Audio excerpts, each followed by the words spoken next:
അസ്സലാമു അലൈക്കും വറഹ്മത്തുള്ളാഹി. ഒരിക്കൽ മഹാനായ ഇമാം ഹസനുൽ ബസ്രി റളിയല്ലാഹു അൻഹുവിൻ്റെ അടുക്കൽ ഒരു ചെറുപ്പക്കാരനായ മനുഷ്യൻ കടന്നു വരികയാണ്.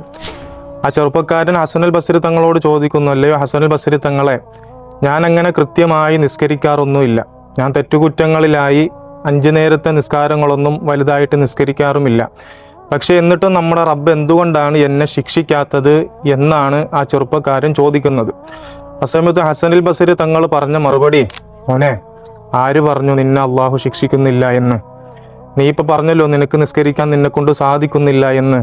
അത് തന്നെ അള്ളാഹു നിനക്ക് നൽകുന്ന ഏറ്റവും വലിയ ശിക്ഷയാണെന്ന് മഹാനായ ഇമാം ഹസനുൽ ബസ്രി റളിയല്ലാഹു അൻഹു പറയാണ്.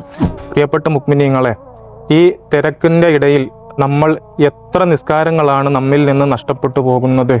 അതിനിടയിൽ നമ്മളൊന്ന് ആവർത്തിച്ച് ഇരുന്നൊന്ന് ചിന്തിക്കണം, അള്ളാഹുവിൻ്റെ ശിക്ഷ നമ്മൾ അനുഭവിക്കുന്നുണ്ടോ ഇല്ലയോ എന്ന ഒരു വിചിന്തനം പരിശുദ്ധ റമളാനിൽ നമ്മൾ നടത്തണം. അള്ളാഹു തൗഫീഖ് നൽകി അനുഗ്രഹിക്കുമാറാകട്ടെ. അസ്സലാമു അലൈക്കും.